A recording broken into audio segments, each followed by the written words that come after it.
Actors की सबसे बड़ी प्रॉब्लम है कि वो सीधा टेक्स्ट में घुसने की कोशिश करते हैं। टेक्स्ट क्या होता है? लाइंस, डायलॉग्स जो आपको स्क्रिप्ट में मिलती है, जो राइटर आपके लिए इतनी मेहनत करके लिखता है। हम क्या करते हैं, हम लाइंस लेते हैं और उसमें उलझ जाते हैं। बाकायदा एक एक्टर का काम ये होना चाहिए कि जो लाइंस है वो सबसे लीस्ट इंपॉर्टेंट है, सबसे लास्ट में उसकी इंपॉर्टेंस आती है। उससे पहले और भी बहुत सारी चीजें हैं जो एक एक्टर के लिए काफी इंपॉर्टेंट होती हैं। तो आज हम इसके बारे में डिस्कस करेंगे कि लाइंस अगर लीस्ट इंपॉर्टेंट है तो वो कौन सी ऐसी चीजें हैं जो एक्टर के लिए बहुत ज्यादा इंपॉर्टेंट है। तो उसको सीरीज के हिसाब से आपको बताऊंगा और आज से आप भी उसको अपने प्रोसेस में इम्प्लीमेंट करिए। आपका जो ऑडिशन बनाने का प्रोसेस है या फिर एक्टिंग करने का प्रोसेस है उसमें आप उसको इम्प्लीमेंट करिए और देखिए आपको विजिबल डिफरेंस दिखाई देगा। बहुत सारे ऐसे लोग हैं जो कहते हैं कि हम जब परफॉर्म करते हैं तो फीलिंग नहीं आती या फिर रियल नहीं लगता या ऐसा लगता है कि बहुत फेक हो रहा है। खुद को भी अंदर से फील नहीं होता कि हम जो एक्ट कर रहे हैं हम खुद उससे रिलेट नहीं कर पाते। तो आज से आपकी प्रॉब्लम खत्म हो जाएगी। वीडियो को ध्यान से देखिए, इसमें मैं आपको सीरीज के हिसाब से बताऊंगा कि अगर टेक्स्ट यानी लाइंस सबसे लीस्ट इंपॉर्टेंट है एक एक्टर के लिए तो सबसे ज्यादा इंपॉर्टेंट क्या है।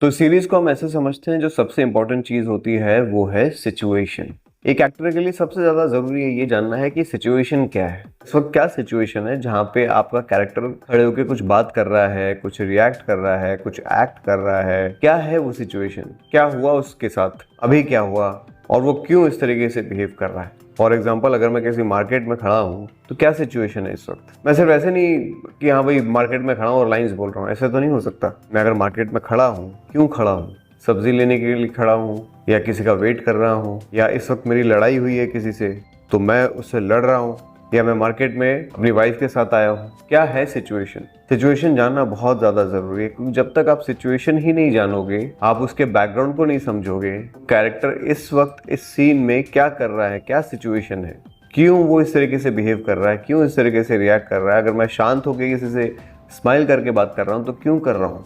तो सिचुएशन जानना बहुत ज़्यादा ज़रूरी है। आप इस तरह की जब इंफॉर्मेशन देंगे कि मेरे साथ ये चीज़ घटी है या घट रही है या मैं ऐसा सोच रहा हूँ या मैं यहाँ पे क्यों खड़ा हूँ, तो वो आपको हेल्प करेगी बहुत ज़्यादा आपके इमोशंस को नेचुरल दिखाने में, या फिर आपके अंदर जो कुछ भी फीलिंग्स डेवलप होंगी वो सब आसानी से चेहरे पे आ पाएंगे। आप अंदर फीलिंग डेवलप कर पाओगे। इनफैक्ट अगर आपको सिचुएशन ही क्लियर नहीं होगी तो आप कभी भी फीलिंग्स डेवलप कर ही नहीं पाओगे। जो दूसरी सबसे इंपॉर्टेंट चीज है वो है सराउंडिंग। एक एक्टर के लिए सराउंडिंग क्रिएट करना बहुत ज्यादा जरूरी है। अब सराउंडिंग होता क्या है? आप आर्टिस्ट हैं और कोई भी सीन परफॉर्म कर रहे हैं, जनरली क्या होता है कि ऑडिशन के वक्त आप रियल लोकेशन में तो होते नहीं है। पीछे एक ग्रीन क्रोमा है या एक जस्ट प्लेन बैकग्राउंड है और एक कैमरा लगा हुआ है और सामने कास्टिंग डायरेक्टर है या एक दो और लोग खड़े हैं। आपके सामने ना तो मार्केट का कोई एनवायरनमेंट है, ना कोई गाड़ियां आ रही हैं जा रही हैं, ना लोग खड़े हैं, ना कोई ठेले वाला खड़ा है। ना आपको ऐसे बिहेव करना है कि आप मार्केट में ही खड़े हो।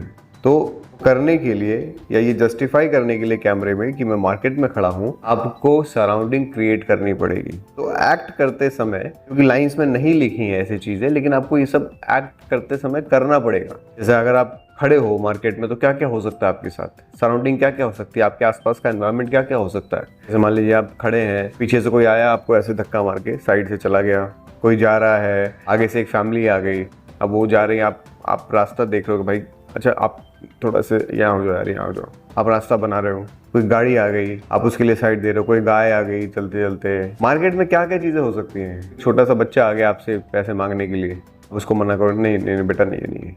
ये सब चीजें एक्टिविटीज आपको इन्वॉल्व करनी पड़ेंगी ताकि आप सराउंडिंग को क्लियर कर पाओ। जितना जरूरी सिचुएशन समझना होता है, उसको सपोर्ट करने के लिए आपको सराउंडिंग क्रिएट करना पड़ेगा। और जैसे ही हम सराउंडिंग क्रिएट करते हैं, हम ऑडियंस को ये बता देते हैं कि मैं इस वक्त कहाँ पे हूँ।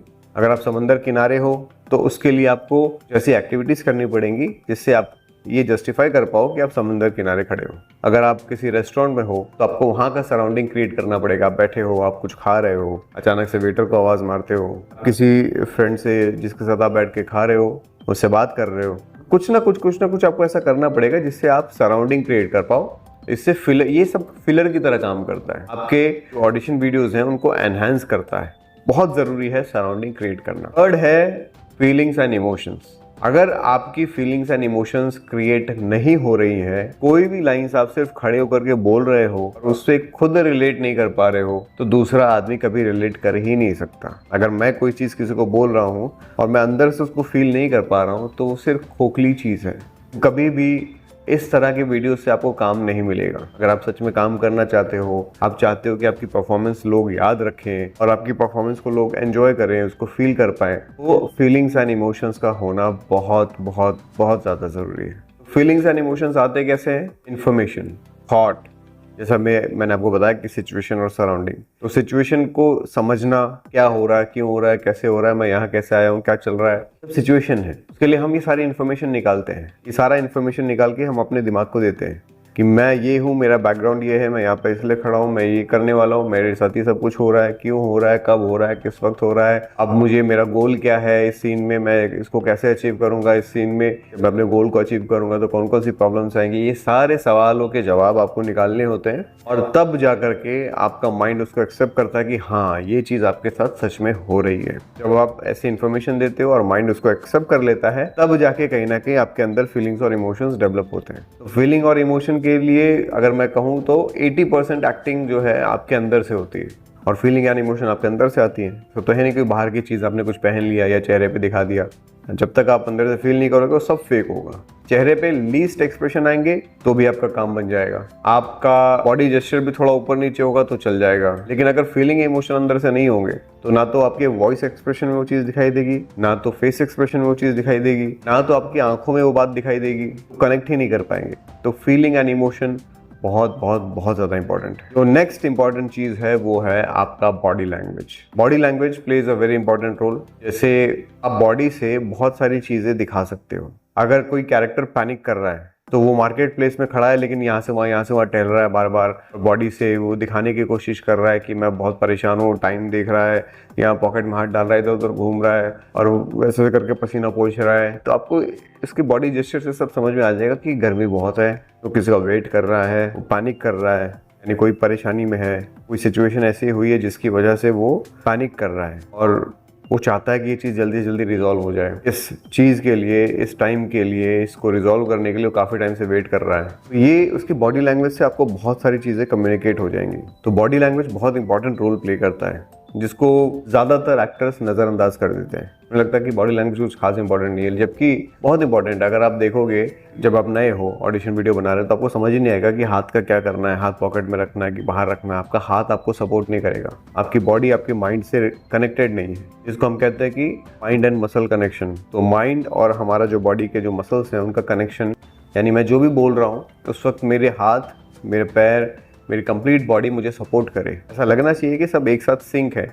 ऐसे नहीं लगना चाहिए कि मैं कुछ और बोल रहा हूँ और हाथ और बॉडी से कुछ और दिखाई दे रहा है। चेहरे से तो मैं बहुत गुस्से में हूँ लेकिन हाथ और बॉडी मुझे सपोर्ट नहीं कर रहे हैं, हाथ और बॉडी एकदम डल पड़े हुए हैं। इसलिए माइंड एंड मसल का कनेक्शन होना बहुत ज़रूरी है और बॉडी लैंग्वेज बहुत ही इंपॉर्टेंट चीज़ होती है, जिसके बेसिस पे आप अधिकतर चीज़ को जस्टिफाई कर देते हो कि आपके साथ हुआ क्या है और आप किस सिचुएशन में खड़े हो। जैसे अगर आप ऐसी जगह कहीं खड़े हो जहाँ पे बहुत ज़्यादा बर्फ़ गिर रही है, तो आपकी बॉडी से ही आप जस्टिफाई कर दो कि बर्फ़ गिर रही है, आपको ठंड लग रही है। बिना बोले, बिना कुछ दिखाए आप सिर्फ अपने बॉडी लैंग्वेज से बता सकते हो कि वहाँ पे ठंड बहुत ज़्यादा है। इसलिए बॉडी लैंग्वेज बहुत इंपॉर्टेंट है। सेकंड लास्ट सबसे इंपॉर्टेंट चीज़ है वो है आपके फेस एक्सप्रेशंस। फेस एक्सप्रेशंस बहुत इंपॉर्टेंट होते हैं, बट फेस एक्सप्रेशन को आप इस तरीके से मत सोचिए कि बहुत ही ज़्यादा एंड लार्ज कोई भी ऐसे एक्सप्रेशंस आपको करने होते हैं। फेस एक्सप्रेशंस बहुत नेचुरल होने चाहिए और नेचुरल होने का मतलब ये है कि अंदर जब आपकी फीलिंग्स और इमोशंस होंगे तो वो चेहरे पे भी ऑटोमेटिकली आएंगे। आप एक्सप्रेशंस लाने के लिए ज़बरदस्ती की हरकतें करोगे, ज़बरदस्ती ओवर रिएक्ट करोगे या फिर ओवर स्ट्रेस करोगे तो वो भी बहुत गंदा लगेगा।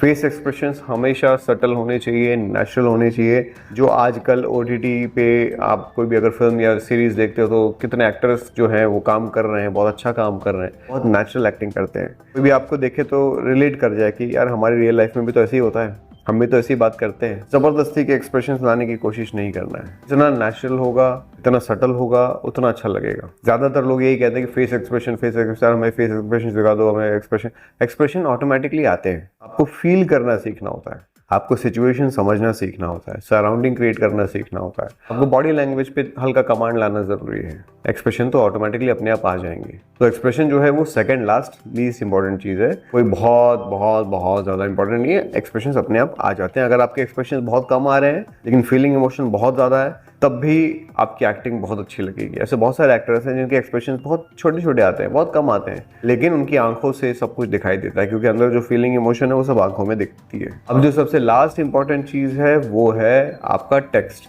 डायलॉग्स आपको दिए गए। डायलॉग्स सिर्फ कम्युनिकेशन में वर्बल कम्युनिकेशन का काम करता है। जैसे मैं अगर आपको बताऊं तो कम्युनिकेशन दो तरह की होती है, एक होती है वर्बल कम्युनिकेशन, एक होती है non verbal communication. Verbal communication बहुत छोटा सा पार्ट होता है जहाँ पे मैं कुछ बात बोल रहा हूँ, आप मेरी आवाज़ को सुन रहे हो, उस भाषा को समझ रहे हो, समझने की कोशिश कर रहे हो कि मैं क्या बोलना चाह रहा हूँ। लेकिन बाकी की चीज़ें जैसे आपका बॉडी जेस्चर हो गया, आपके फेस एक्सप्रेशंस हो गए, मेरा बिहेवियर हो गया, फिजिकल बिहेवियर, या मैंने जो जैसे कपड़े पहने हुए हैं, जैसे मैंने बाल बनाए हुए हैं, या जैसे मैं चल रहा हूँ, से जो नॉन वर्बल चीज़ें हैं जहाँ मुझे बोलने की ज़रूरत नहीं पड़ रही है, वो 80 to 90% काम करता है कम्युनिकेशन में। तो आप उसको देख के बहुत सारी चीज़ें समझ जाते हो और आपको अंदाज़ा लग जाता है एक झटके में देखते ही कि क्या चल रहा है इस वक्त, क्या हो रहा है। नॉन वर्बल कम्युनिकेशन बहुत इंपॉर्टेंट होता है।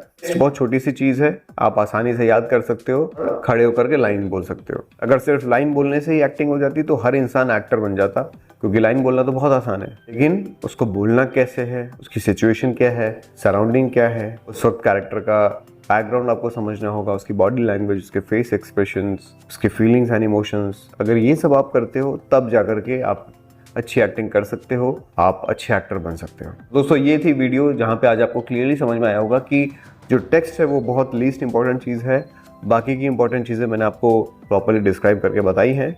अगर आप इस तरह की प्रॉपर ट्रेनिंग करना चाहते हो, मुझसे सीखना चाहते हो, तो मेरा नंबर है 9971402080। आप इस पर मुझे कांटेक्ट कर सकते हो, मुझे व्हाट्सएप मैसेज करिए, मैं आपको अपने एक्टिंग क्लासेस की कंप्लीट डिटेल्स भेज दूंगा। अगर आपको एक्टिंग आती है, आप सिर्फ ऑडिशन देना चाहते हैं, तो मेरा एक पेड सर्विस है ऑडिशन अपडेट्स व्हाट्सएप ग्रुप का। आप इसमें लाइफ टाइम के लिए जुड़ सकते हैं बहुत ही मिनिमम फीस में, और घर से बैठे हुए ऑडिशंस दे सकते हैं।